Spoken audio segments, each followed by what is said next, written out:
कबीर की खुशी का आज कोई ठिकाना नहीं। वो घर आता है और फौरन चिल्ला चिल्ला कर बच्चों की तरह अपनी खुशी का इजहार करता है। यहाँ तक कि समीर उससे पूछता है कि आखिर क्या बात है, आज से पहले मैंने आपको कभी इतना खुश नहीं देखा। अस्सलाम वालेकुम। ड्रामा सीरियल बड़े भैया की आने वाली एक साथ बहुत ही धमाकेदार होने वाली है। उम्मीद है कि इसकी जल्द ही सेकंड लास्ट एपिसोड भी रिलीज हो जाए। मैगी विश की तबीयत बिगड़ जाती है और उसे हॉस्पिटल लेके जाया जाता है, जहाँ पे उसकी डिलीवरी का टाइम बहुत करीब आ जाता है। डॉक्टर कबीर को इत्तला कर देती है और कबीर भी वक्त ज़ाया किए बगैर हॉस्पिटल पहुंच जाता है। वहाँ पे इल्तजा करता है उसके बाप से कि मुझे अपने बच्चे से दूर ना किया जाए। मैं मानता हूँ मुझसे गलती हो गई है, लेकिन मैं उसके लिए माफ़ी मांगता हूँ। यहाँ पे उसका बाप कहता है कि ठीक है, तुम्हारा हक है, अपने बच्चे से मिलो। यहाँ पे शिबा कहती है कि मैं विश आपको कभी भी माफ़ नहीं करेगी। कबीर कहता है कि मैं मानता हूँ मुझसे गलती हुई है, लेकिन इस बच्चे के लिए माँ और बाप दोनों का होना बहुत ज़रूरी है। कबीर खुशी खुशी अपने बच्चे से मिलता है और फिर घर आ जाता है। घर आकर सबको खुशी के साथ ये इतला देता है कि समीर तुम चाचू बन गए हो। यहाँ पे जोया और फरी बहुत खुश होते हैं, बहुत ही मुबारकबादें देते हैं।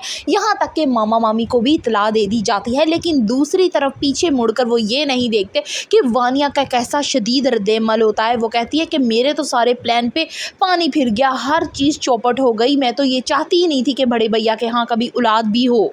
फरी और समीर इतना खुश होते हैं कि कबीर से फ़ौरन कहते हैं कि बस बहुत हो गई नाराज़गी, अब आप भाभी को लेकर आए घर पे, उनको मना कर, और हम अपने बच्चे के साथ खेलना चाहते हैं। यहाँ पे कबीर कहता है कि बिल्कुल अब वो जल्द ही घर आएगी, उसकी नाराज़गी भी ख़त्म हो जाएगी। लेकिन वानिया को लगता है कि उसका बना बनाया खेल बिगड़ जाएगा। अब वो क्या करे कि महविश कभी भी घर ना आ सके और ना ही उनका बच्चा आ सके। इनका रिश्ते में जो दरार डाली है उसने, वो डली ही रहे। दूसरी तरफ अलमीर की सिचुएशन भी बहुत ही बदतरीन हो चुकी होती है। कारोबार उसके पास है नहीं, मिशेल उसे धोखा देकर अब छोड़कर जा चुकी होती है, बिल्कुल अकेला हो चुका होता है।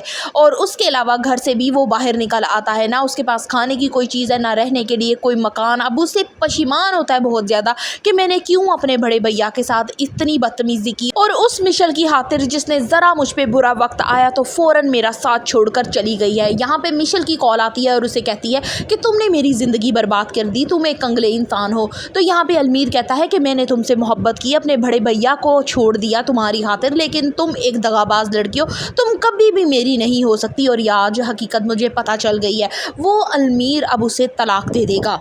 बच्चे की खुशी पाकर कबीर बहुत ज़्यादा खुश होता है। यहाँ तक कि अलमीर जब खाली हाथ मुंह लटकाए घर पे पहुँचता है तो कबीर उसको धुतकारने की बजाय उसे सीने से लगा लेता है। यहाँ पे उसे पता चलता है कि उसका सगा कौन था। मिशेल तो सिर्फ पैसे के लिए आई थी, जैसे ही पैसा खत्म हुआ और वो भी वहाँ से भाग गई। शुएब के पास अब आखिरी रास्ता कबीर का बचता है। वो कबीर के पास जाए, उससे अपने रवैये की माफ़ी मांगे और फरी को मनाए। शुएब की काफ़ी हद तक अकल ठिकाने आ चुकी है कि मैंने कितनी बड़ी गलती की, भैया से दुश्मनी मोलकर। अब सिर्फ वानिया रह गई है। वानिया का भी पत्ता जल्द साफ हो जाएगा और समीर को जब उसकी सारी हकीकत का पता चलेगा तो वो किसी सूरत उसको अपने साथ नहीं रखेगा और तलाक दे देगा। और फर्दर रिव्यूज ऑफ बड़े भैया करनी। Subscribe my channel. वीडियो अच्छी लगी हो तो एक लाइक तो बनता है।